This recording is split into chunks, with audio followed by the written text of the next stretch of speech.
Renungan hari Jumat 2 Desember 2022, pekan pertama Advent tahun A. Percayakah kamu bahwa aku akan melakukannya? Bacaan pertama diambil dari kitab Yesaya, bab 29 ayat 17 sampai 24. Bacaan Injil dari Injil Matius bab 9 ayat 27 sampai 31. Saudara-saudariku terkasih, seseorang yang terbebani hidupnya dengan berbagai persoalan akan selalu terus-menerus berharap agar persoalannya dapat diselesaikan, entah dengan bantuan pertolongan Allah atau pertolongan sesamanya.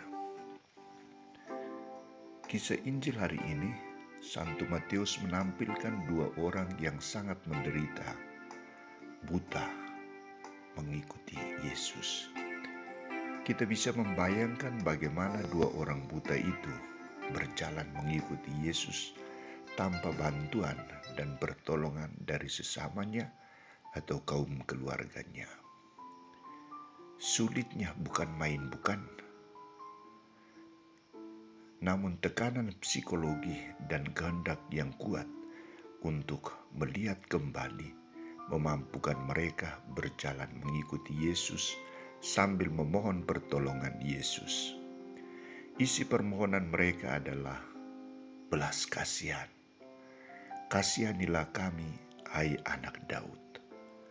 Saudara-saudariku terkasih, biarpun mereka buta, tetapi iman mereka tidak buta untuk melihat siapakah orang yang lewat di hadapan mereka. Di samping itu juga hati mereka mengungkapkan bahwa kebutaan itu disebabkan oleh dosa akibat perbuatan dosa mereka. Maka belas kasihan Yesus yang mereka butuhkan, bukan kesembuhan. Bagaimana tanggapan Yesus atas seruan permohonan dua orang buta itu? Tanggapan Yesus adalah ia tidak langsung mengatakan kepada kedua orang buta itu, "Melihatlah kamu." Tetapi ia menguji iman mereka dengan pertanyaan, "Percayakah kamu bahwa aku dapat melakukannya?" Saudara-saudariku terkasih, di sini Yesus ingin mencari tahu apakah permohonan itu sungguh-sungguh keluar dari hati nurani, kedalaman jiwa mereka, dan dengan sebuah keyakinan bahwa Yesus akan menyembuhkan mereka. Yesus menuntut jawaban iman dan sikap penyerahan yang sungguh.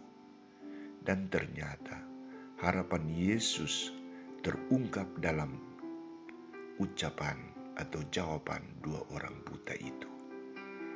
"Ya Tuhan, kami percaya." Jawaban kedua orang buta ini menghasilkan sebuah tanda keselamatan. Jadilah kepadamu menurut imanmu. Jawaban iman kedua orang buta itu membawa keselamatan, kesembuhan. Mereka kembali melihat dengan baik. Apa tugas yang dipesankan oleh Yesus kepada mereka? Saudara-saudariku, Yesus katakan kepada kedua orang buta itu, "Jagalah supaya jangan seseorang pun mengetahui hal ini." Di sini Yesus memberikan perintah baru agar mereka menjaga kedalaman iman yang mereka miliki karena Yesus Kristus,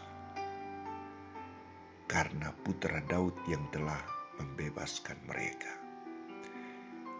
Yesus memerintahkan agar mereka jangan mengotori diri mereka dengan perbuatan dosa, tetapi mereka mempergunakan kekuatan sabda penyembuhan itu sebagai sumber keselamatan.